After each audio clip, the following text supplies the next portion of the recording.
To tell you a little bit about me, I'm a daughter, a sister, an auntie, a friend, a two-time cancer survivor. I've had 200 songs recorded in 21 different languages as a songwriter, recorded by people like Faith Hill, Usher, tons of contemporary Christian artists. I'm a record producer, music video producer. I have written and produced 2 television series that have aired in 84 million homes. And I wrote a book called God Stories that was Book of the Month at Barnes & Noble. All my life I've been single and married to my career. And then God sent me this wonderful gift. And I am married now. Got married October 27th of 2012 to a wonderful man named James Walchle. And in one day I became also a wife and a mom of 3 grown children and a Grammy to 7 beautiful grandchildren from ages 2 to 16. What a ride.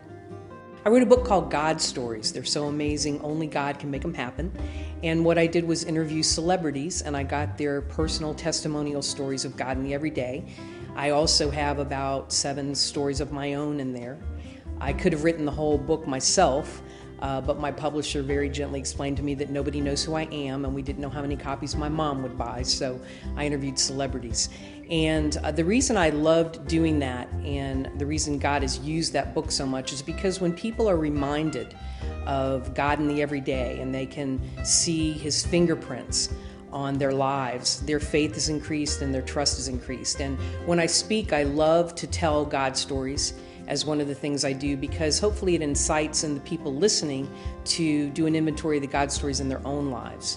And it really is life-changing to realize that.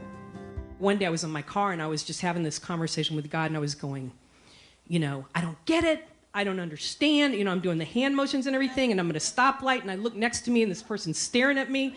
So I just picked up my phone and I continued talking, and I was really talking to God.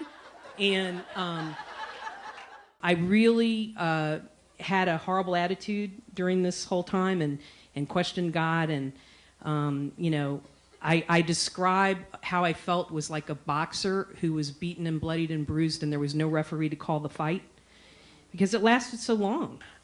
A lot of times you get to see why you go through a lot of the things you go through, and some of the things we go through we won't know why until we get to heaven.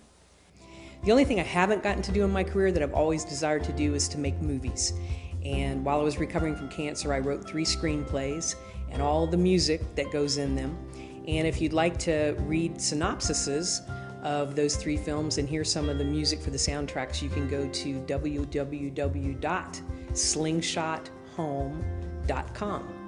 I also have 2 other websites you may want to visit, donnadhere.com and grammydandme.com. Visit anytime. You're always welcome.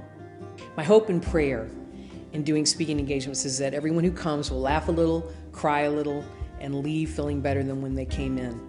I know today in our country it's in turmoil. A lot of marriages are challenged and families are going through difficult times, but we can know for sure that there's a God who has promised never to leave us or forsake us, and that even in the storms of life, we can know that He's working all things together for good to those who love Him and are called according to His purpose. So my hope in doing speaking engagements is that as people leave and they revisit some of the things that are shared, that they'll be reminded that God is a good God and He has a purpose and a plan for us all.